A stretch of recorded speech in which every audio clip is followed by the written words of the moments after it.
Everyone ready? All right, good afternoon, everybody. Welcome to Thursday's Lunch and Learn. It's my privilege and honor to introduce Dr. Michelle Sandy. She is the Special Education Director for Frederick County Public Schools in Virginia. And she's also a colleague and a friend, and I'm super excited to have her here today to present some wonderful, inspiring information about including students in their IEP process from a very young age, which is something that she and I are both very passionate about. So without further ado, super excited. Michelle, thank you for being here. Thank you so much. First, I want to thank everyone for joining today, and obviously thanking VCUNAs for having me here. As Stacy said, I am extremely passionate about students being involved in the IEP process, and especially for our early students in the elementary grades, how important that is. And just honored to be able to share with you the research that I've done in this area, and just hopefully it will inspire you, if you're not already including students in the IEP process, that you will certainly do that. There are some housekeeping things that we need to be aware of for today. So we'll be recording this session. By participating, you are consenting to be recorded. Before it's shared, they will edit and remove any information to protect everyone's privacy. There's going to be a Q&A section that will be removed and only shared as an anonymous transcript. And if you have a question, type it in the chat box, because we'll be monitoring that throughout the next time together. So our learning goals for today are really for me to share the opportunity of how you have students currently participate in the IEP process, talk about self-determination, really sharing our story here and my work with involving students at the elementary level in the process through goal setting. Think about you, if you're a parent or if you're a teacher, how you could use goal setting to involve students in this process, and begin to understand that relationship between goal setting, self-determination, and the impact, the positive impact it has on students. We'll do some reflections, and then we'll do questions and answers. So the first thing that I would ask all of our participants today, if you could, how does your child or your student currently participate in the process? So in 2004, there was an article that was completed that really gave us some insight into 4 different domains where students could participate. I've narrowed that down to 3: planning and drafting, participating, or in implementing, or they don't participate at this time. So if you could, you can just put your answer in the chat if you're comfortable in doing that. How does your child or your student currently participate in the IEP process?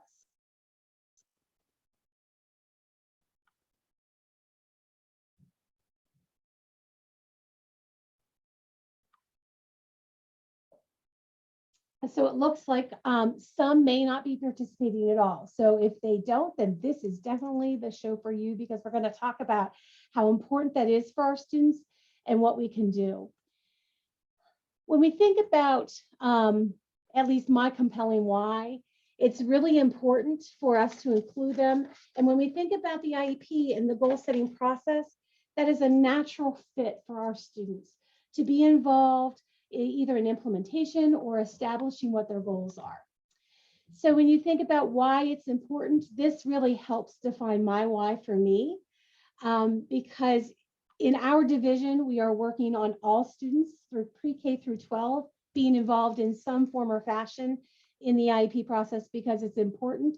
It sets a very good tone for everyone, and it really builds self-determination in our students. So when we think about self-determination, we think about those students who have the skills that are necessary to be successful, not only in school, but really in life in general. They are more independent. They can do what they choose to do. And for me, it's really helping them to find out what it is they want to do when they leave us, and aspiring and helping them reach their goals. So you may already know that there are different skills associated with self-determined people. And I haven't listed all of them, but I have bolded the ones that we're specifically going to talk about today. It's really focusing in on self-awareness, goal setting, and that self-evaluation. So when we talk about skills, I think it's important for us to go back to what is really the root of self-determination? And when we think of self-determination, there are three components that are truly necessary. And I've renamed relatedness to belongingness. Sometimes it's referred that way in the literature, because my spin on this is the ABCs of self-determination. You have to have autonomy, there has to be a sense of belonging, and you have to have competence. And those three, when watered or nourished, really create the foundation for all of us, but especially for our students who need it the most to be successful in school, to know what their strengths are, to know what their needs are, and to begin to advocate for those. And we really need to think about self-determination as not one event. You know, you can see in this visual that it starts from the time we're infants through our entire lifespan. And it ebbs and flows with us as we mature. But the important piece is to think about how we can really nurture autonomy, belongingness, and competence in each of these ages and stages of our life so that we are more self-determined. And then when you think about what self-determination really means, if you can see where this circle comes together, that's what motivates us as people. As it's the same thing for students, for adults, that really is what presents the desire for us to do things that allow us to be independent, to make our own choices, to advocate for ourselves, to really reflect on who we are as human beings and doing our very best in life. And it's really critical when we think about home and school to build that foundation for our students. So I'm going to tell you a little bit now about the research that I did. So I went through and looked at the literature, and there are lots of kids who participate in their IEP process. It normally happens when they're, you know, in high school. And so that was interesting to me. I'm like, why are there not more elementary students participating? So in combing through the literature, we found that there really just aren't opportunities presented to students. And if they do present, it's very much in a passive, they're not an active member. And so I really wanted to think about how can we do that for students. And then I also looked at students are curious. When they come to kindergarten, they just want to learn as much as they can. They're social human beings. And when you look at the research, that really starts to wane about third grade. So why is that happening? Why are students not as curious as they once were? And what can we do differently to really help involve them in the process? So the first thing that we talked about, or we really researched, was on self-awareness. So in order for us to know our strengths, our needs, we have to be very self-aware. It is that internal reflection. It's acknowledging who you are, what your values and beliefs are, recognizing that every single person has strengths, every person has needs, and how we go about asking for or meeting those needs. So what we did in our research, we really targeted 4th and 5th grade. That seemed to be the area where students were really not as curious or interested in school. And we wanted to see, okay, involving students in 4th and 5th grade at the elementary level, does that make a difference in their self-determination in the IEP process? So the first thing we did is we did the one-pager with all of our students. If you're not familiar with the one-pager, the one-pager has the 4-quadrant template that talks about what our needs are, our strengths, our preferences.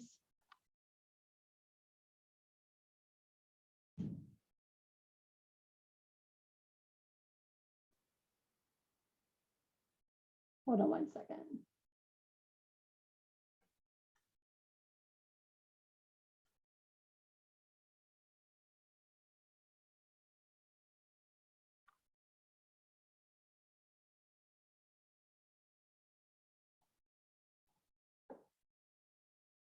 Let me get back to where I was, sorry.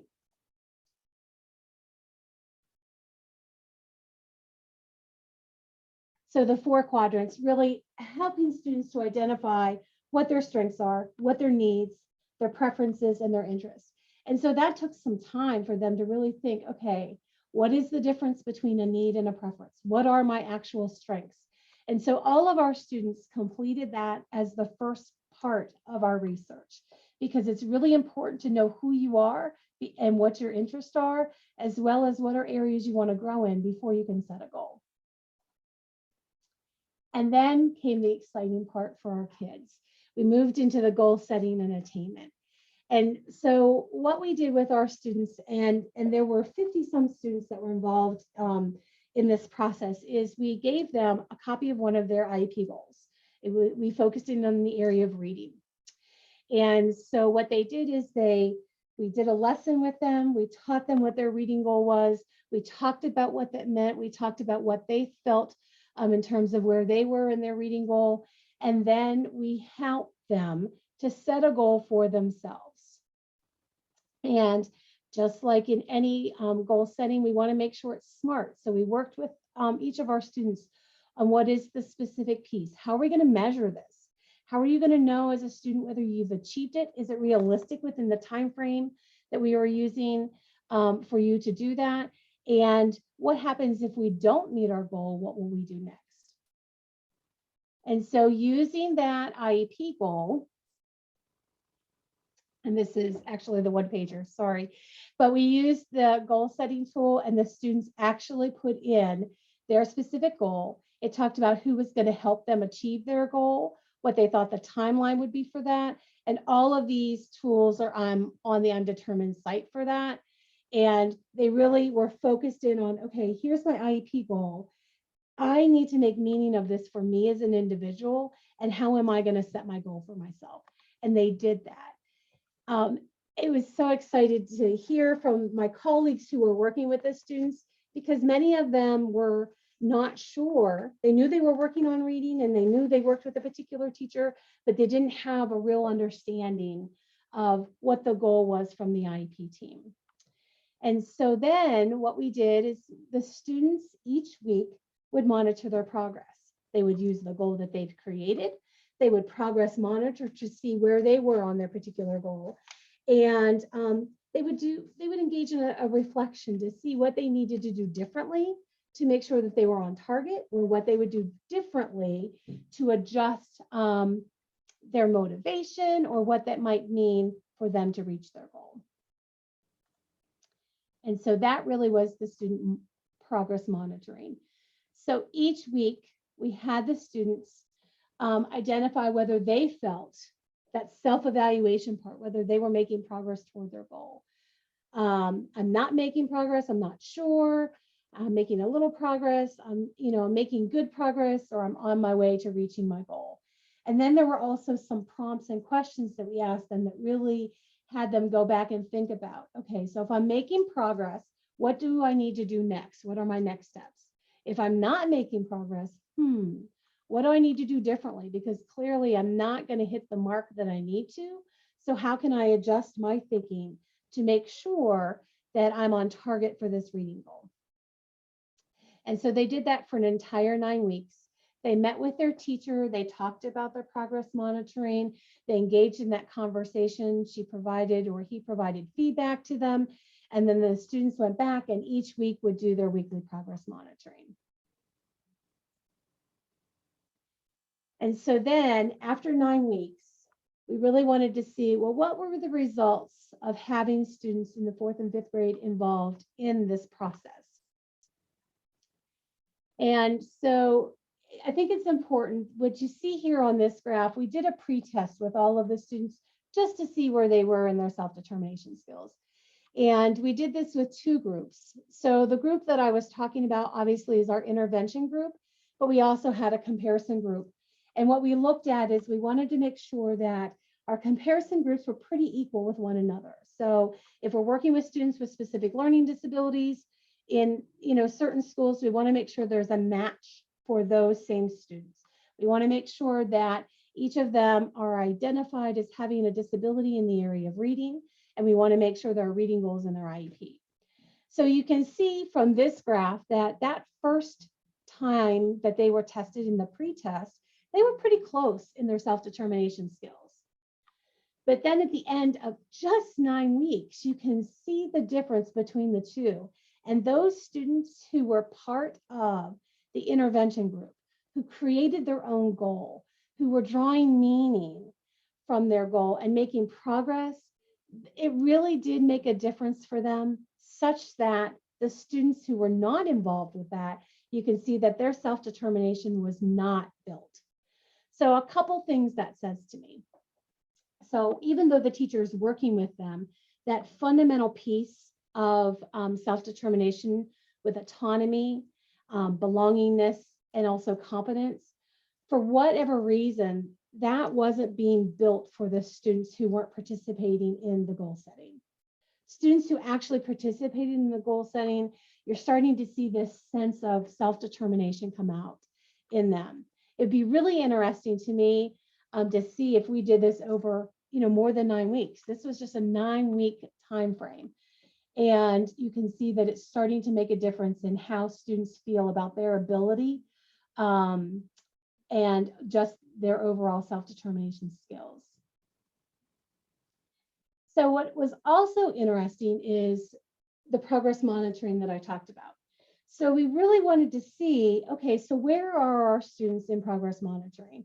And when we looked at that, you can see that that self-evaluation or that reflection of how they're doing was really important to them.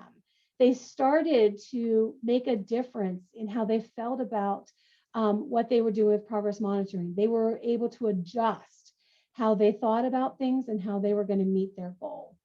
And so when we initially thought this, we thought that they would benefit from progress monitoring, but we were really starting to see some really good trends in what was happening for our students. And so when you think about progress monitoring, even as part of the IEP process, how powerful would that be to include students as we are working through progress? If we are just meeting with students and talking about the IEP goals, and this is where you are, having them set a goal for themselves, for the next time frame, that really can start to make a difference for our students. And so when we talk about participating in the IEP process, we started with there's the planning, there's the drafting, there's participating. And for these students in particular that were part of this intervention group, they were implementing their IEP, which I just think is so cool because we don't necessarily involve students in that process. And by bringing, that instructional plan, the IEP to life, we gave them their goals. They made meaning of it themselves. They wrote their own goal that had meaning in reading. They implemented it. They did progress monitoring along the way. And as you can see, not only did their self-determination skills increase by this process, but they also started to be more motivated. You started to see that they were building their own confidence, which is so important. And I talked about that earlier. Many of our students lose that curiosity for learning in early elementary. So what can we do to change that for them?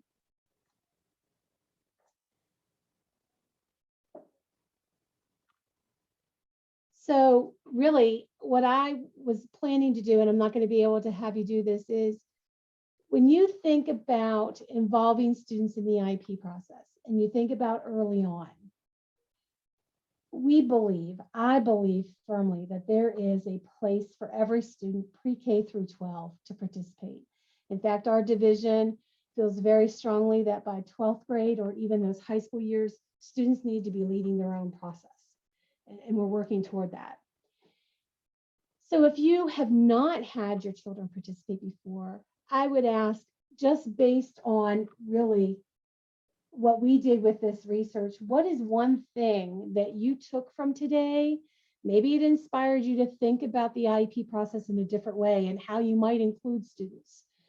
For parents, you could do this at home. If you could take the IEP, you could have the student work with them, know what the goal is, have them rewrite it in their own terms, and even have them progress monitor at home. So think about what is one thing that maybe inspired you or made you think differently a little bit about including elementary students in this process. And then when you think about that, what would be one next step that you would do, either as a teacher or as a parent, to involve students? There was one of the articles that I read that was pretty powerful for me early on in my research was talking about comparing the IEP process to a birthday party. And imagine planning a birthday party for your young child. And you're doing that, and then you don't involve the child at all. And then their birthday comes and goes. And then the next year you're planning, but you don't involve the student again. And their birthday comes and goes.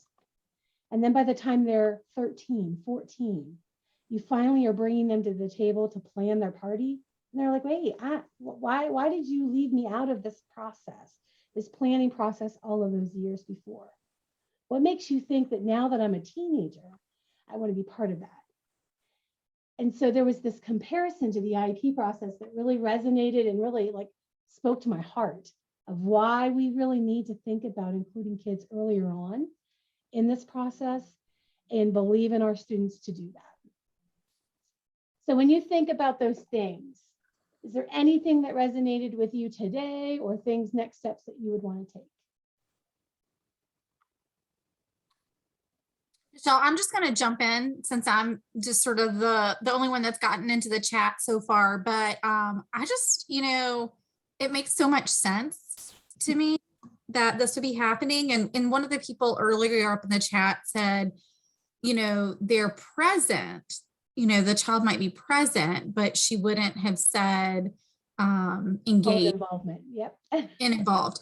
And I thought, you mentioned that, having that, it's a passive, thing. It's what's being done to them versus something they're doing for themselves. And so I think that, that one pager, that just makes it gives you that framework to work with. And then those weekly progresses. I love that because it reinforces it.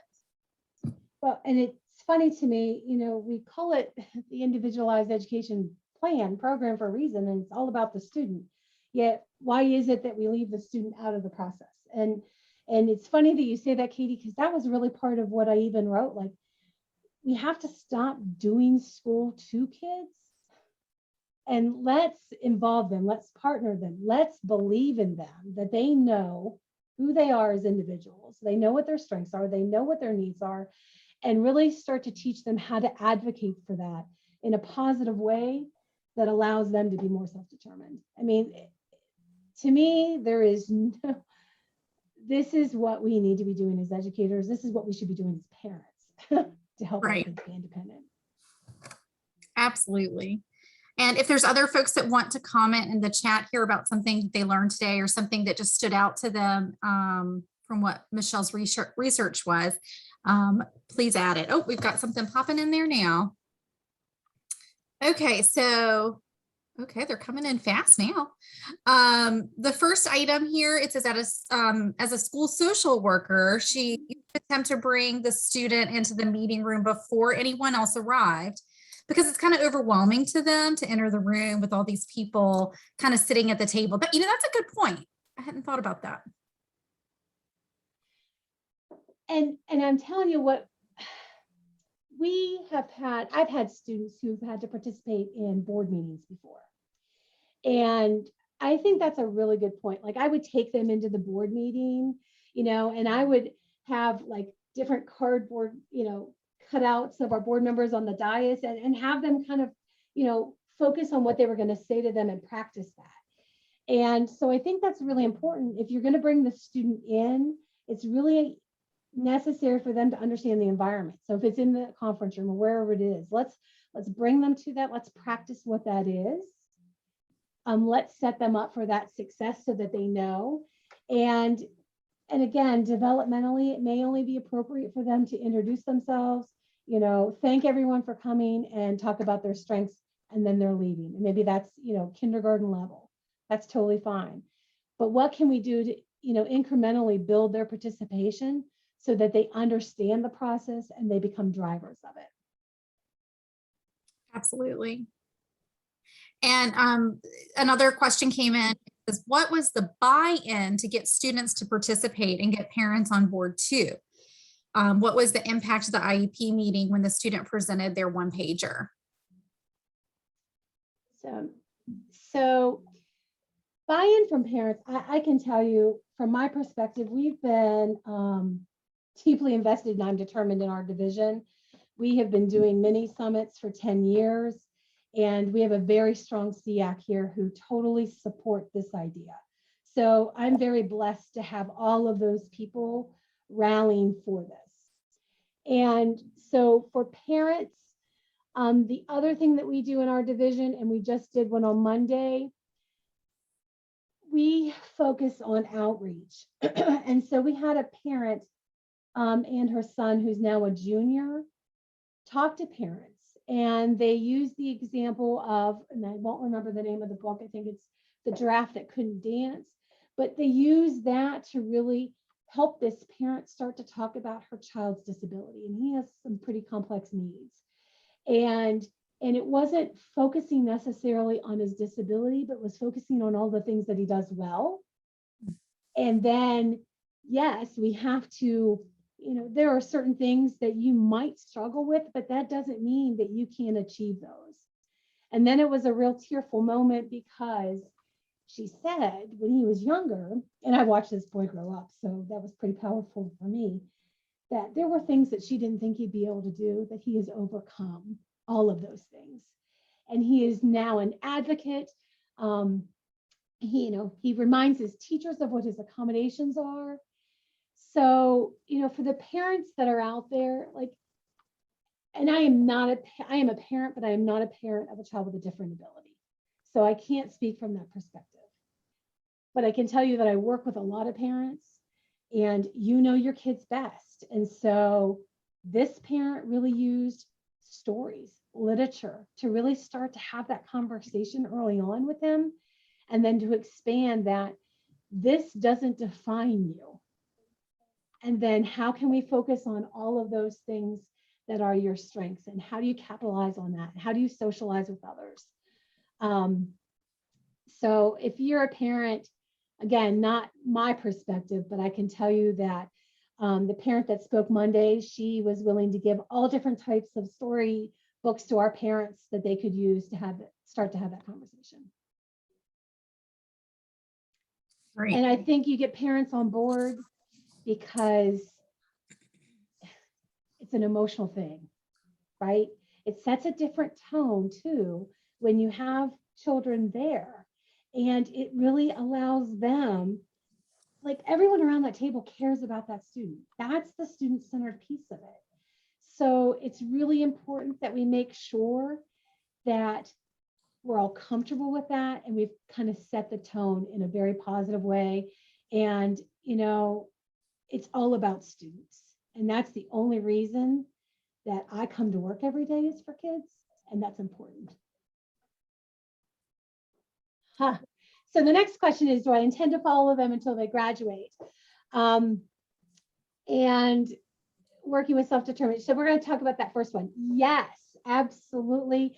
My next phase would be, my dissertation was long enough. I wish I had interviewed the students, because I thought that would have been really important to see how they felt about the progress monitoring.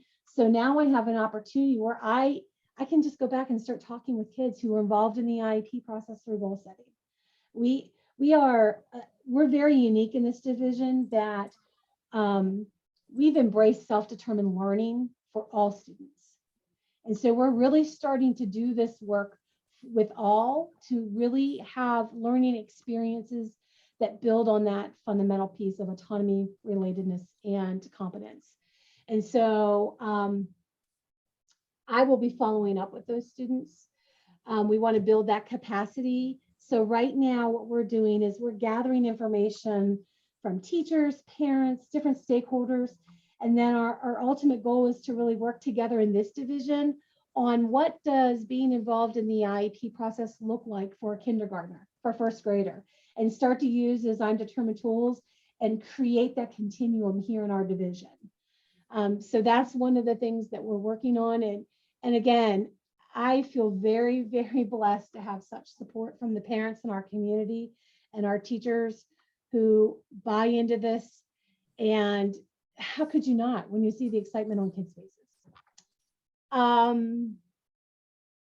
Yes, So I didn't mention this, but our mini summit that we do, and we've been doing it for 10 years, is not just for one particular age level. We have always done this for our kindergartners through 12th grade. So our students have really had the opportunity to use some of the I'm Determined tools in the mini summit, and then their teachers follow up with that. Many of our middle schools across the board are using the one pager, and then they're expanding on that and having students really talk about progress monitoring of even the goals in their IEP. So yes, we are committed to K through 12 in this division, as long as they'll let me. I was thinking, I was reading up a little bit higher in the chat, and there's a transition specialist who's in here on our call, and they were saying how she'd really love for those younger students to be involved in whatever capacity they can be, so that as they get to those middle and high school years. And I worked as a job coach for many years, and I would get adults who didn't know how to communicate what they wanted in their life. And so I agree with you that, the earlier we can start some of those involvements to the greatest extent possible, we should. And we're pretty fortunate here too. I'll just mention that I've mentioned our SEAC a couple of times, and I'm going to mention one more time that we have a student leader who is on our SEAC, and we're working with a group of students right now who will be planning our mini summit that'll be in the spring. And right now we're just working with high schoolers, but next year the plan would be to bring middle schoolers into that planning process. And our high schooler who serves on our SEAC will also be our keynote speaker for our I'm Determined mini summit. So we're trying to really figure out how can we grow our own I'm Determined leaders within our division. And SEAC right now is our way for doing many of that. Yeah. We have a voice of a mother here in the chat too, that I don't think we should overlook. And her heart in it is that she feels like she should protect her child from some of those discussions. And those can be tough things to work through. What's your thought in that, Michelle?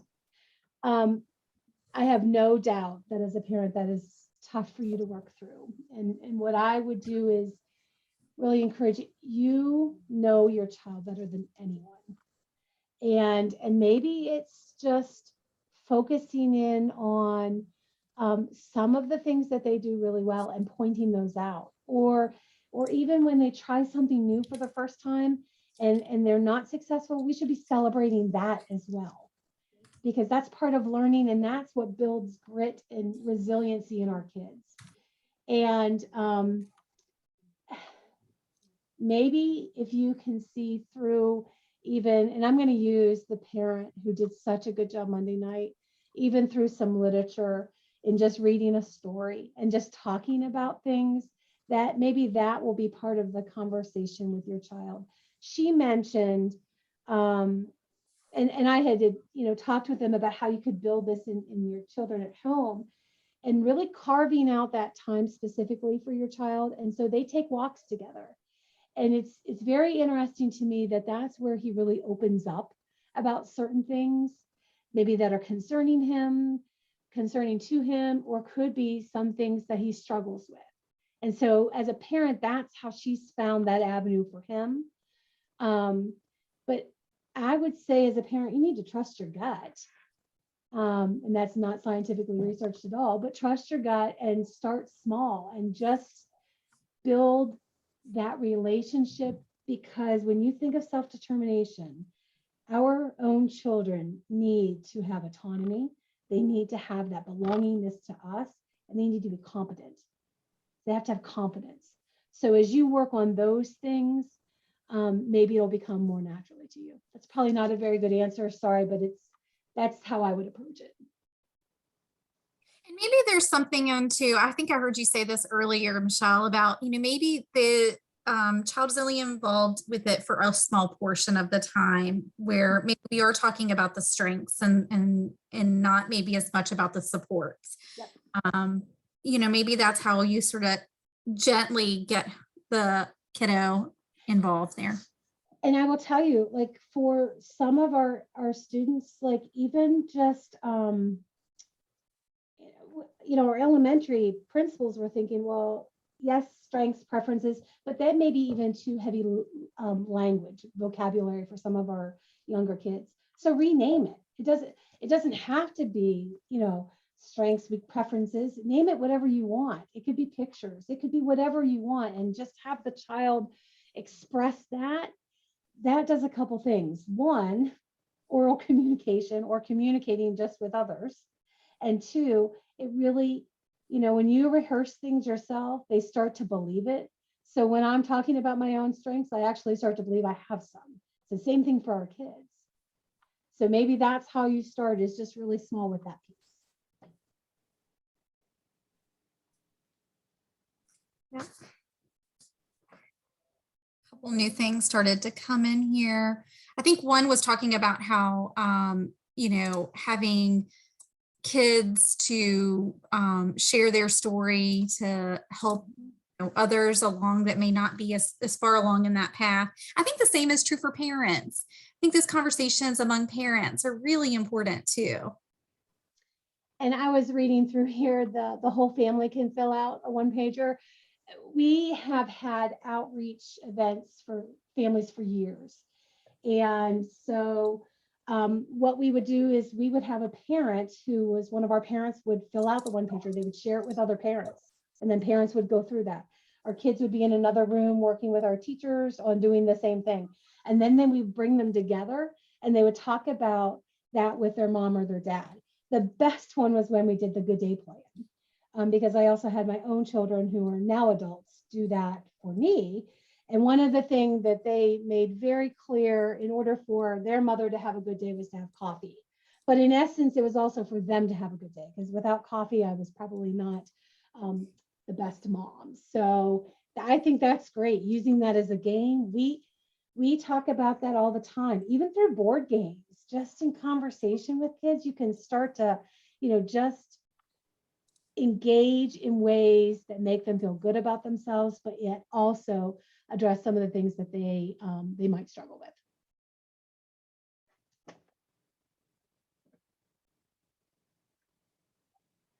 All right, so one other thing, some of the resources, if you're not familiar with them already, they've redone the site, the I'm Determined website, great resources there.